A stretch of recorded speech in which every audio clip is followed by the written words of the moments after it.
50 वर्षाच्या नंतर सगळे आपले मित्र होऊन जातात, तोपर्यंत सगळ्या संकल्पना राहतात मुलगा मुलगी स्त्री पुरुष. पण जेव्हा आपण 50च्या आसपास येतो तेव्हा आपण सगळे मित्र बनून जातो, कारण नंतर कोणताही भेद त्याच्यामध्ये राहत नाही. आज मी माझ्या गोष्टीला सुरुवात करते. बोधकथा हा माझा खूप आवडीचा विषय. शाळेतही जेव्हा मला संधी मिळते किंवा ज्या वर्गावर शिक्षक सुट्टीवर असतात त्या वर्गात एक बोधकथा सांगण्याचं कार्य मी नेहमीच करते. आणि त्यामुळे संधी दिल्याबद्दल यांचे धन्यवाद. आणि आजच्या बोधकथेला सुरुवात करते. एक राजा होता. प्राचीन काळातील गोष्ट सांगण्याचा प्रयत्न करते. एक राजा होता आणि त्याला आपल्या प्रजेबद्दल खूप प्रेम होतं. आणि प्रेम असल्या कारणाने आपल्या प्रजे सुखात आहे की दुःखात आहे याची तो नेहमी चौकशी करत असे. त्यासाठी काय करायचं, तो वेषांतर करायचा आणि आपल्या प्रजेमध्ये फिरायचा. त्यामुळे त्याला समजून जायचं की कशी प्रजा कशी सुखात आहे का दुःखात आहे. आता एक वेळेस काय झालं, तो आपल्या वेषांतर करून प्रजेमध्ये फिरला. त्याच्या लक्षात आलं की मी एवढ्या सुख सुविधा सर्व पुरवतो माझ्या प्रजेला, परंतु त्या मानाने प्रजा काही सुखी दिसत नाही. तळागाळातल्या लोकांना अजूनही सर्व सुख सुविधा पुरल्या गेल्या नाही. त्यामुळे तो मनात थोडा हे होतो की मी एवढा खर्च करतो, माझा प्रजा परायण असा राजा, रयतेचं सुख पाहणारा राजा असून सुद्धा माझी प्रजा माझ्या राज्यात सुखी नाही, त्यांना सगळ्या सुख सुविधा मिळत नाही. आता यासाठी काय करावं.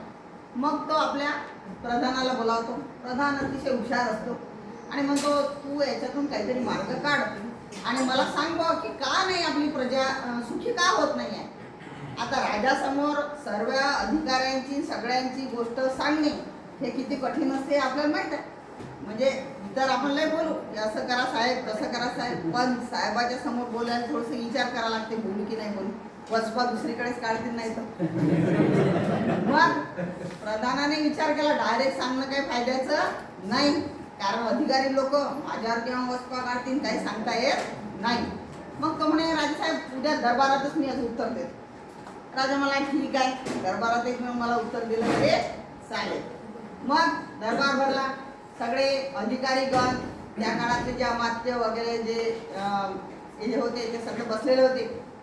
अधिकारी वर्गाला त्यांनी सगळ्यांनी म्हणजे वरच्या अधिकाऱ्यापासून ते शेवटच्या याच्यापर्यंत सर्वांना एका रांगेत बसायला सांगितलं. सगळे एका रांगेत बसले आणि प्रधानाने काय केलं, एक बर्फाचा खडा आणला. काय आणला, बर्फाचा खडा आणला चांगला आणि तो राजाच्या हाती दिला.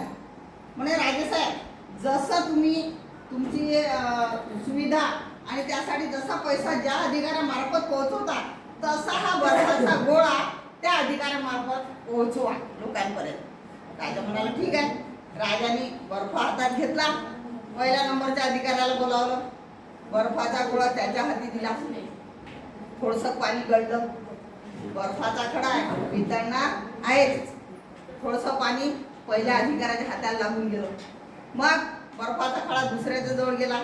तोपर्यंत आणखी थोडंसं पाणी गळलं. बर्फाचा खडा थोडासा लहान झाला. असं करत करत शेवटच्या पर्यंत जेव्हा बर्फाचा खडा गेला तेव्हा तो एकदम छोटासा. मग प्रधानाने सांगितलं राजेसाहेब आपल्या योजनांची गत ही आहे. पहिल्या हातात ज्याच्या हातात तो पैसा येतो तो ज्याच्या हातात जातो पहिल्यांदा त्याच्या हातात थोडासा लागून जातो. मग दुसऱ्याच्याकडे जातो तो थोडासा काढून घेतो. असं करत करत शेवटच्या पर्यंत फारच कमी पैसा पोहोचतो आणि म्हणून आपली प्रजा सुखी नाही. आणि तसंच आपले जे शिक्षक वर्ग आहे यांच्या हाती बर्फाचा गोळा मिळाला, पण हे एवढे हुशार आहे की याने काय केलं, तो बर्फाचा गोळा डायरेक्ट आणला नाही, रटक्यात गुंडाळला, भुशात दाबला आणि बरोबर आपल्यापर्यंत आणला. शेवटच्या माणसापर्यंत तो जसाचा तसा पोहोचला पाहिजे आणि त्या विद्यार्थ्यापर्यंतही पूर्णत्वास पोहोचला पाहिजे. एवढी तजवीज त्यांनी घेतली आहे, त्याबद्दल धन्यवाद. धन्यवाद मैडम. मुझे मैडम